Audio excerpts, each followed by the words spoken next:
The colony ship New Geneva moved slowly through the dark emptiness of space. Captain Jake Morrison stood on the bridge of the USS Liberty and watched the massive vessel ahead of his ship. 50,000 people were sleeping in the colony ship. They were heading to a new world far from Earth. The Liberty was their only protection. Morrison looked at his ship through the front window. The Liberty was old and ugly compared to other ships in the galaxy. Its hull was thick steel with big guns mounted on the outside. Other alien ships were smooth and shiny. They had energy weapons that glowed blue or green. The Liberty looked like a brick with guns stuck on it. Lieutenant Commander Lisa Rodriguez walked up to Morrison. She was the chief engineer. Her uniform was dirty from working in the engine room. She wiped her hands on a rag and looked tired. "Captain, the engines are running fine, but they make too much noise. Any alien ship within 10 light years can hear us coming," Rodriguez said with a small smile. Morrison nodded. That was the problem with human ships. They were loud and slow. Other species had been traveling between stars for thousands of years. Humans had only learned to travel faster than light 20 years ago. Commander Kyle Brennan was studying his screen at the weapons station. He used to be a Marine before joining the Navy. His job was to watch for trouble. The screen showed empty space in all directions, just stars and darkness. "Captain, I'm picking up something strange," Brennan said without looking up from his screen. "The sensors are showing weird readings about 5 million kilometers away." Morrison walked over to look at the screen. The readings showed nothing but empty space. "What kind of weird readings?" Morrison asked. Brennan pointed at some numbers on the screen. "Space is too clean over there. No dust or gas or anything. It is like something big is hiding and pushing all the space dust away." Morrison felt his stomach drop. Only one thing could make space that clean: cloaked ships. Big ones. He had read about this in the training manuals but never seen it in real life. Enemy ships could hide by bending light around them, but they still pushed away dust and gas. "Red alert. All hands to battle stations," Morrison shouted. The bridge lights turned red and alarms started ringing. All around the ship, people ran to their jobs. Rodriguez headed back to the engine room. Brennan started checking the weapons. The space in front of them started to shimmer like water. Then 12 ships appeared out of nowhere. They were long and thin with smooth gray hulls. Blue lights ran along their sides. The ships moved without making any sound or heat. They were beautiful and deadly. "Zephyrian Empire ships," Brennan said quietly. Morrison had heard of them but never seen them up close. The Zephyrians were one of the most advanced races in the galaxy. They had been traveling between stars since before humans discovered fire. Their technology was thousands of years ahead of anything humans had. The largest Zephyrian ship moved closer. It was 3 times bigger than the Liberty. Morrison could see weapons all along its hull. The weapons looked like crystal spikes that glowed with inner light. He knew those weapons could cut through the Liberty like it was made of paper. A voice came over the radio. It was speaking perfect English but with a strange accent. "Human vessels, you will stop your engines and prepare to be boarded. Your colony, ship and all persons aboard are now property of the Zephyrian Empire. Any resistance will result in your destruction." Morrison looked at his crew. They were scared but ready to fight. He knew they had no chance against 12 advanced warships. But 50,000 people were counting on him. He could not just give up without trying. On the Zephyrian flagship, Admiral Vexthera watched the human ships through her viewing screen. She had long, thin arms and pale blue skin. Her eyes were large and black. She had been fighting wars for over 200 years. In all that time, she had never seen ships as primitive as these human vessels. The human warship looked like something from a museum. It had thick armor plating and primitive kinetic weapons. No energy shields that she could see. No advanced sensors. The engines were so old, they made noise that echoed through space. How did these creatures ever learn to travel between stars? "Admiral, the humans are not responding to our demands," her weapons officer reported. He was young for a Zephyrian, only 50 years old. His skin was lighter blue than hers. "Fire a warning shot across their bow. Show them what our weapons can do," Vexthera ordered. The weapons officer touched his control panel. A beam of pure energy shot from the flagship. It was bright blue and moved faster than light. The beam passed just in front of the Liberty's nose. The energy beam left a glowing trail in space that slowly faded away. On the Liberty's bridge, everyone felt the heat from the beam even though it missed them. Morrison knew that beam could have cut his ship in half without slowing down. The human ship did not fire back. It did not even turn on its weapons. Vexithera smiled with satisfaction. These primitives knew they were beaten. Soon she would have 50,000 human slaves to work in the Zephyrian mines. The Empire always needed more workers. But Morrison was not giving up. He was thinking. Rodriguez, what can you tell me about their energy signatures? The engineer was already studying her sensors. Captain, their shields use a specific frequency. Very high energy but focused in a narrow band. Our kinetic weapons might punch right through them. Brennan was studying the enemy formation. 12 ships in a circle around us. They are keeping perfect distance from each other. Very organized, but maybe too organized. If we hit them hard and fast, we might break their formation. Morrison made his decision. All stations prepare for aggressive maneuvering. Load armor-piercing rounds in all weapons. Set engines to overburn on my command. The crew looked at him with surprise. Overburn was dangerous. It could blow up the engines, but it would make them much faster. Admiral Vexithera was getting impatient. The humans had not answered her demands. It was time to show them what happened to species that defied the Zephyrian Empire. Destroy their weapons and engines, leave them alive but helpless, she ordered. But before her ships could fire, Morrison gave his order. Fire all weapons. Overburn engines now. Show them what primitive means. The Liberty's guns roared to life. Streams of metal slugs shot toward the Zephyrian ships. At the same time, the Liberty's engines overloaded, and the ship jumped forward like an angry animal. The first salvo from the Liberty hit the Zephyrian destroyer before anyone expected it. The metal slugs moved so fast they were invisible streaks in space. Admiral Vexithara watched in shock as the rounds punched through her ship's energy shields like they were made of paper. The destroyer's shields were designed to stop energy weapons. They could absorb laser beams and particle cannons without any trouble, but they had never been tested against old-fashioned bullets. The kinetic energy from the metal slugs overwhelmed the shield generators in seconds. Rodriguez had done something clever with the ammunition. Each slug was filled with metal dust and tiny pieces of wire. When the rounds hit the destroyer's hull, they exploded and spread the metal everywhere. The metal got into the ship's electrical systems and started causing short circuits. Sparks flew from control panels all over the Zephyrian ship. The lights went out and came back on several times. The ship's smooth movement became jerky and unsteady. Black smoke started pouring from holes in the hull. The destroyer was not destroyed, but it was badly hurt. What just happened? Vexithara shouted at her weapons officer. The young Zephyrian was staring at his screens with confusion. Admiral, their weapons are not energy-based. They are throwing pieces of metal at us. Our shields cannot stop solid objects moving that fast. Vexithara could not believe what she was hearing. Metal projectiles were the most primitive weapons in the galaxy. No advanced species had used them for thousands of years. It was like being attacked with rocks and sticks. But somehow these primitive weapons were working. All ships focus fire on the human warship. Destroy it now, she ordered. The other 11 Zephyrian ships turned their weapons toward the Liberty. Bright energy beams shot through space. But the human ship was no longer where it had been a moment before. Morrison had ordered the engines to overburn right after firing the first shot.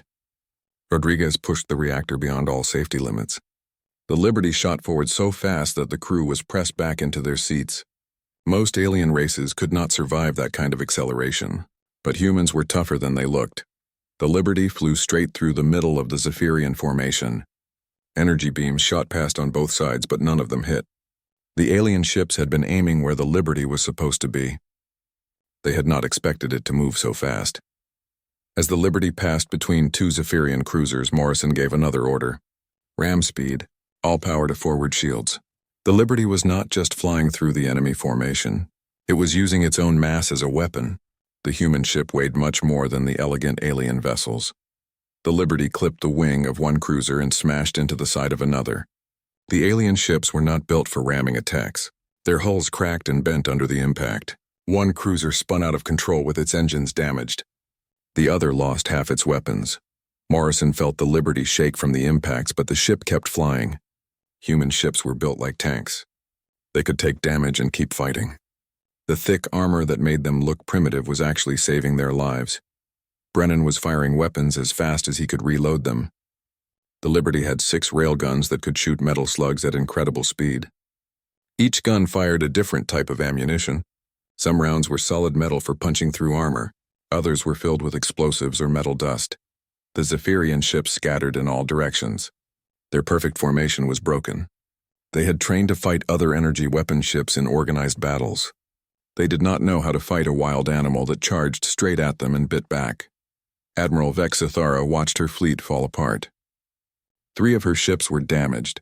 1 destroyer was barely able to fly. Her perfect ambush had turned into chaos in less than 5 minutes. How was this possible? How could such primitive creatures fight so effectively? On the Liberty, Rodriguez was working frantically in the engine room. The overburn was pushing the reactor to its limits. Red warning lights flashed everywhere. The temperature gauges showed numbers that should have melted the engines. But somehow everything was still working. "Captain, I can give you maybe 10 more minutes at this speed. After that, the engines will explode," Rodriguez reported over the radio. Her voice was calm, but Morrison could hear the worry behind it. 10 minutes was not very long in a space battle. Morrison looked at the tactical display. The Zephyrian ships were trying to regroup. They were adjusting their shield frequencies to better stop kinetic weapons. The aliens were learning fast. Soon their defenses would be strong enough to stop the Liberty's guns. But Rodriguez was already 1 step ahead. She had been working on something special in the machine shop. The Liberty carried equipment for building space stations and mining colonies. Rodriguez was using those tools to make new types of ammunition during the battle. The next rounds that came out of the Liberty's guns were different. They were made from a special metal alloy that generated its own magnetic field. When they hit the Zephyrian shields, the magnetic field disrupted the energy patterns. The shields collapsed and the rounds punched through the hull. Another Zephyrian ship took damage. This time it was a heavy cruiser that lost its main weapon. The crew was starting to panic. They had never fought an enemy that could adapt so quickly. Every time they found a defense, the humans found a new way to attack. Vexithara realized she was not fighting primitives. She was fighting a species that turned every limitation into an advantage. Their weapons were crude but effective. Their ship was ugly but tough. Their tactics were wild, but they worked. The Liberty came around for another attack run. This time, Morrison was heading straight for the flagship. If he could damage the command ship, the other vessels might retreat. It was a dangerous plan, but it might work. Vexithara saw the human ship coming toward her. She ordered all remaining ships to protect the flagship. 6 vessels moved to block the Liberty's path. Their energy weapons charged up to full power. The space between the ships filled with deadly beams of light, but Morrison did not try to fly through the energy beams. Instead, he ordered a sharp turn that took the Liberty behind a large asteroid.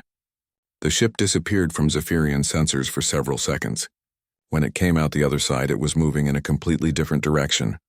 The Liberty hit 2 more ships before the Zephyrians could react. These hits were not as damaging as the first ones, but they were enough to slow the enemy vessels down. Now half of the Zephyrian fleet was damaged in some way. For the first time in her long military career, Admiral Vexithara began to doubt herself. She had commanded fleets for over 200 years. She had conquered dozens of worlds. But she had never faced an enemy like this. An enemy that refused to follow the rules of civilized warfare. The humans were not just surviving, they were winning. And they were doing it with weapons and tactics that any advanced species would consider completely outdated. It should have been impossible. But it was happening right in front of her eyes. The battle had been going on for an hour. The Liberty was still fighting, but the ship was starting to show damage. Scorch marks covered the hull where energy beams had hit. One of the railguns was not working anymore. The engines were making strange noises. Rodriguez was running all over the ship fixing things as fast as they broke. She had teams of engineers following her with tools and spare parts. Every few minutes something else would break down, but somehow she kept the ship fighting. The Zephyrians had learned to defend against the kinetic weapons. Their shields were now stopping most of the metal slugs. But Rodriguez was already working on something new. She had turned the ship's industrial machines into ammunition factories. Every few minutes new types of rounds came out. Some rounds split apart just before hitting the target. They spread out like shotgun pellets and hit multiple spots at once. Other rounds were designed to burn through armor with chemical fire. A few were filled with tiny robots that would eat through metal and electronics. Every time the Zephyrians adapted to one type of ammunition, Rodriguez had 3 more types ready. She was using construction tools to make weapons of war. Welding torches became flamethrowers, mining explosives became armor-piercing charges. Even the food processors were turned into projectile makers. Commander Brennan was fighting his own kind of war. He knew the Liberty could not win in a straight fight, so he was using guerrilla tactics instead. The ship would attack from behind asteroids and then disappear into dust clouds before the enemy could hit back. The Kepler sector was full of debris from old mining operations. Broken asteroids and metal scraps floated everywhere. Brennan used this junk as cover. The Liberty would hide behind a chunk of rock and then pop out to fire a few shots before hiding again. The Zephyrian ships were not designed for this kind of fighting. They were built for clean battles in open space. Their sensors had trouble tracking targets through all the debris. Their elegant formation tactics did not work when the enemy kept appearing from unexpected directions. Admiral Vexithara was getting frustrated. Her ships kept shooting at empty space while the human vessel struck from shadows. Every few minutes another one of her vessels would take damage. The Liberty was like a shark in dark water. You never saw it coming until it bit you. Meanwhile, on the colony ship New Geneva, Dr. Maria Santos was watching the battle through the observation deck. She was a scientist who studied alien biology. She was supposed to set up research labs on the new colony world. But now she was trying to help win a space battle. Santos had been listening to the Zephyrian radio communications. The aliens did not think humans could understand their language. But Santos had studied many alien species during her career. She knew enough Zephyrian to understand what they were saying. She heard something interesting in the alien voices. They were speaking faster than normal. Their breathing patterns were different. Santos realized the Zephyrians were getting stressed. The long battle was wearing them down mentally as well as physically. Santos called Rodriguez on the radio. "Lisa, I have been studying the alien communications. I think their nervous systems are sensitive to certain sound frequencies. If we could generate the right kind of electromagnetic pulse, it might disrupt their brain functions." Rodriguez was interested but skeptical. "What kind of frequencies are we talking about?" Santos sent her some numbers she had calculated. Rodriguez looked at the data and smiled. She could modify the sensor array to broadcast those frequencies. It would be like turning the ship's radar into a giant sonic weapon. Rodriguez started rewiring the sensor systems while the battle continued around her. She had to crawl through access tunnels while explosions shook the ship. Sparks flew from damaged cables. The smell of burned electronics filled the air. But she kept working. 20 minutes later, the improvised sonic weapon was ready. Rodriguez called Morrison on the bridge. "Captain, try to get close to one of their ships. I want to test something." Morrison maneuvered the Liberty toward a damaged Zephyrian cruiser that was moving slowly. When the Liberty got within a few thousand kilometers, Rodriguez activated the sonic weapon. Invisible waves of electromagnetic energy shot toward the alien ship. At first, nothing seemed to happen. Then the Zephyrian vessel started flying in circles like a drunken pilot was at the controls. The electromagnetic pulses were scrambling the aliens' nervous systems. They could not think clearly or control their movements properly. The cruiser crashed into an asteroid and exploded. The crew never had a chance to send a distress signal. Morrison realized they now had a secret weapon. But it only worked at close range. The Liberty would have to get dangerously close to use it effectively. He decided to take the risk. "All power to engines. We are going to visit each ship personally." The Liberty shot toward another Zephyrian ship. This one was a destroyer that had been damaged earlier. The alien crew saw the human ship coming and tried to run away. But the Liberty was faster with its overburning engines. As soon as the Liberty got close enough, Rodriguez activated the sonic weapon again. The destroyer's pilot immediately lost control. The ship spun wildly and crashed into another Zephyrian vessel. Both ships were destroyed in the collision. Admiral Vexithara watched 2 more of her ships die. She was starting to panic. Half her fleet was gone. The other half was damaged. And she still did not understand how the humans were winning. Their weapons should not work. Their tactics should not be effective. But somehow they were destroying her carefully planned invasion. She tried to call for reinforcements, but there were no other Zephyrian fleets close enough to help. The nearest ships were weeks away. By the time they arrived, the battle would be long over.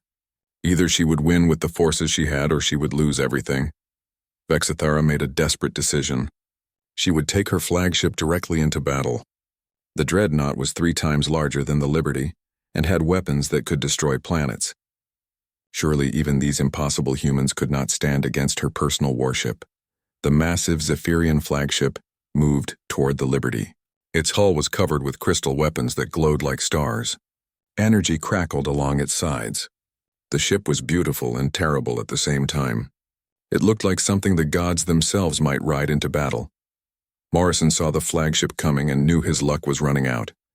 The Liberty had fought well, but it was badly damaged. The engines were about to explode. Half the weapons were broken. The armor was cracked in dozens of places. They could not win against a ship that powerful. But the colony ship was still safe. That was what mattered most. 50,000 people were counting on him to protect them. If the Liberty could hold off the flagship long enough, maybe the New Geneva could escape. It was not much of a plan, but it was all he had. Admiral Vexithara stood on the bridge of her flagship and watched the human warship through the viewing screen. The Liberty looked like a piece of space junk compared to her magnificent dreadnought. The human ship was covered with scars and burn marks. Pieces of armor were missing. One engine was smoking, but somehow this battered wreck had destroyed half her fleet. Vexithara was angry and embarrassed. She had been fighting wars for 200 years. She had conquered entire star systems. And now she was being humiliated by a species that had barely learned to leave their home planet. Enough of this foolishness. Target the colony ship. If I cannot capture the humans, then I will destroy them all. No one will ever know what happened here. Vexithara commanded. Her weapons officer started charging the main guns. The flagship had enough firepower to crack a planet. Captain Morrison saw the flagship turning toward the New Geneva. He knew exactly what the admiral was planning. If the Zephyrians could not win, they would make sure there were no witnesses. 50,000 innocent people would die just to protect alien pride. Morrison had to make an impossible choice. He could try to fight the flagship, but his damaged ship had almost no chance of winning. Or he could try to run away and hope the colony ship could escape. But the New Geneva was slow and defenseless. The Zephyrians would catch it easily. There was only one option left. Morrison turned to Rodriguez, who was still working at her engineering station. Lisa, how much power can you give me if we overload the reactor completely? Rodriguez looked up from her controls. Her face was covered with grease and sweat. Captain, if I remove all the safety systems and push the reactor past maximum, we might get enough power for one final attack. But the reactor will explode in about 2 minutes. We would have to abandon ship immediately, Rodriguez said quietly. Morrison nodded slowly. He had already made his decision before asking the question. Set us on a collision course with that flagship. We are going to ram them at full speed. When the reactor explodes, it should take their ship with us. The crew looked at him with shock and fear. Commander Brennan spoke up from his weapons station. Captain, the escape pods were damaged in the battle. We cannot evacuate the crew. If we do this, we all die together. Morrison looked around the bridge at his people. They were scared, but none of them complained. We knew this might happen when we signed up for the job. Those colonists have families and children aboard that ship. They deserve a chance to live. If our sacrifice saves 50,000 innocent lives, then it is a good trade. Morrison said. The crew nodded in agreement. Rodriguez started removing the safety systems from the reactor. Warning alarms rang throughout the ship. The computer kept announcing that reactor overload was imminent, but she ignored the warnings and kept working. She had never been prouder to be an engineer. On the New Geneva, Dr. Santos was watching the battle through the observation windows. She saw the Liberty turn toward the massive Zephyrian flagship. She realized what Captain Morrison was planning to do. The Liberty was going to sacrifice itself to save the colony ship. Santos ran to the construction control center. The New Geneva was carrying everything needed to build a new city on the colony world. There were tons of steel beams and concrete blocks and heavy machinery. All of this material was stored in the cargo bays. Santos started talking to the construction crews over the radio. Listen to me carefully. We need to dump our cargo in a specific pattern. I am sending you coordinates now. When the Liberty rams that flagship, We need to channel the explosion toward the enemy ship. The construction workers did not understand what she was planning, but they trusted her. They started opening cargo bay doors and pushing building materials out into space. Steel beams and concrete blocks floated in a carefully planned formation between the two warships. The Liberty accelerated toward the Zephyrian flagship. Morrison could feel the ship shaking as the reactor pushed beyond all limits. The lights dimmed and brightened randomly. Sparks flew from control panels. The smell of burning circuits filled the air. Admiral Vexithera saw the human ship coming straight at her. She could not believe they were actually going to ram her flagship. It was suicide. No sane commander would throw away their ship and crew like that. But then she realized these humans were not sane. They were something much more dangerous. Emergency maneuvers. "Get us away from that ship," Vexithera shouted. But the flagship was huge and slow. It could not turn quickly enough to avoid the collision. The Liberty was moving too fast and coming too straight. Impact was inevitable. The two ships crashed together with tremendous force. The Liberty's thick armor plating crumpled against the flagship's elegant hull. But the human ship kept pushing forward. Its reactor was seconds away from exploding. Morrison closed his eyes and thought about the 50,000 people he was trying to save. Then the reactor exploded. The blast was like a small star being born in the middle of space. Both ships disappeared in a ball of white-hot plasma. The explosion was so bright it could be seen from light years away. The shockwave spread out in all directions, but Santos had planned well. The debris field from the New Geneva channeled the explosion's energy directly into the Zephyrian flagship. Steel beams and concrete blocks became deadly projectiles that punched through the alien ship's hull. The flagship was torn apart from the inside. At the last second, Rodriguez managed to do something impossible. She ejected the reactor core a split second before it exploded. The blast pushed the Liberty away from the flagship just enough to save the ship. The Liberty was a wreck, but it was still in one piece. Morrison opened his eyes and found himself still alive. The bridge was dark and filled with smoke. Emergency lights flickered weakly. Half the crew was unconscious. But they were breathing. Somehow Rodriguez had saved them all with her last-second miracle. The remaining Zephyrian ships saw their flagship destroyed and their admiral killed. They had no stomach left for fighting. Without orders or leadership, they turned around and fled into deep space. The battle was over. Against all odds, the humans had won. But the cost had been terrible. The Liberty was barely holding together. Most of its systems were destroyed. The hull was cracked in dozens of places. Air was leaking out through holes in the armor. The ship was dying slowly, but it was still protecting the colony ship until the very end. The Liberty floated in space like a broken toy. Half the ship was dark and silent. The other half was held together by emergency repairs and hope. Captain Morrison walked through the corridors, checking on his crew. Many were injured, but all were alive. Rodriguez had saved them with her impossible engineering. Construction crews from the New Geneva came over in small boats to help with repairs. They brought tools and materials meant for building cities, but Dr. Santos had shown them how to turn construction equipment into spaceship parts. Welding torches fixed hull breaches. Steel beams replaced broken support structures. Rodriguez worked alongside the construction teams. Her engineering uniform was torn and dirty, but she never stopped smiling. She had done the impossible and saved her ship. The reactor core ejection had been a desperate gamble that somehow worked. No engineer in the galaxy had ever tried anything so crazy. The repairs took 3 weeks. During that time, news of the battle spread throughout the galaxy. The story seemed impossible to most people. A single human warship had destroyed an entire Zephyrian fleet. Advanced alien technology had been defeated by primitive kinetic weapons and crazy tactics. Other species started looking at humans differently. Before the battle, everyone thought humans were the weakest members of the Galactic Council. They had the oldest ships and the most primitive technology. Most aliens considered them barely civilized. But now they were not so sure. The Zephyrian Empire was in shock. They had lost their most experienced admiral and their most powerful fleet. The ships that escaped brought back terrifying stories about humans who fought like wild animals and refused to surrender even when facing certain death. The Zephyrian High Council met in emergency session.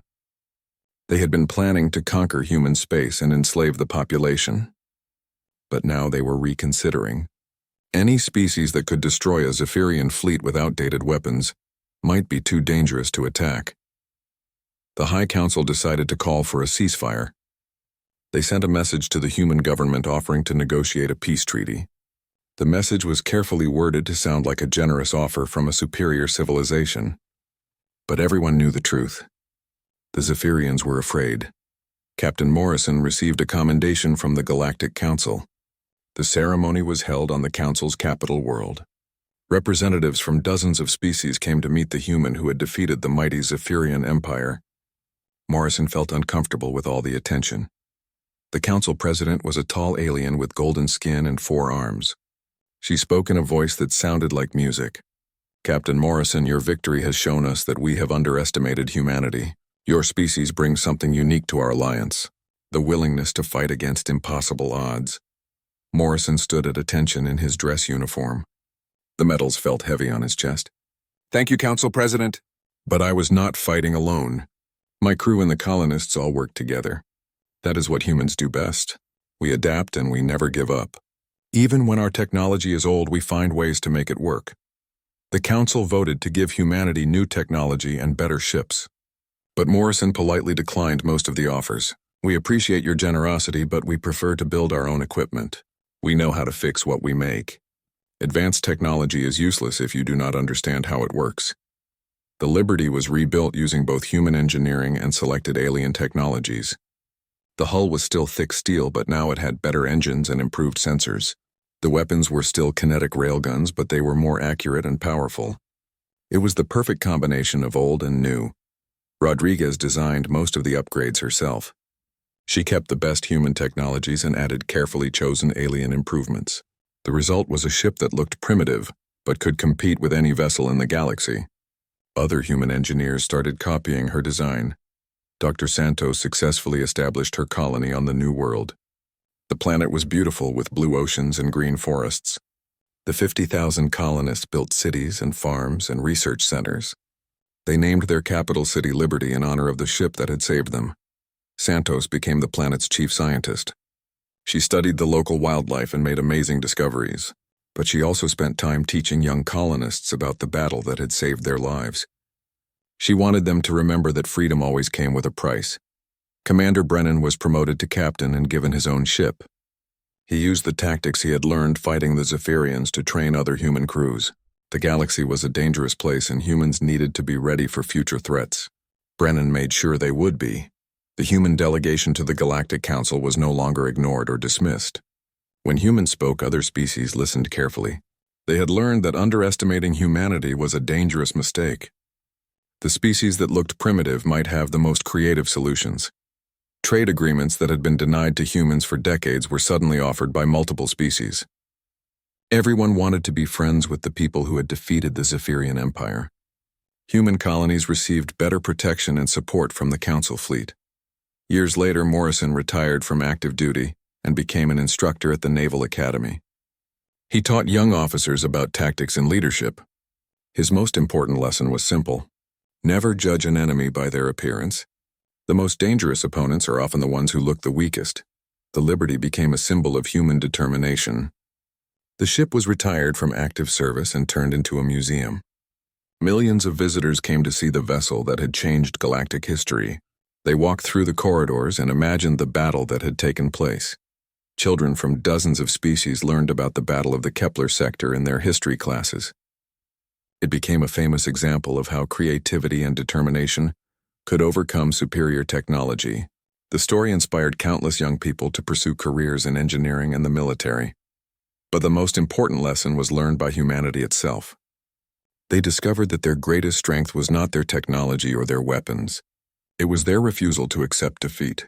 When faced with impossible odds, humans found ways to turn disadvantages into advantages. Other species had better ships and more advanced weapons. But humans had something more valuable. They had the ability to adapt and improvise. They could look at a piece of construction equipment and see a weapon. They could turn mining explosives into armor-piercing ammunition. The galaxy learned an important truth that day. Advanced did not always mean superior. Sometimes the best solution was the simplest one. Sometimes the most effective weapon was the one your enemy never expected. And sometimes the species that looked primitive was actually the most dangerous of all. No one ever again made the mistake of underestimating a human warship. When alien fleets saw the angular hulls and visible weapons of human vessels, they no longer laughed. They remembered the liberty and the impossible victory that had changed everything. They remembered that humans never surrendered.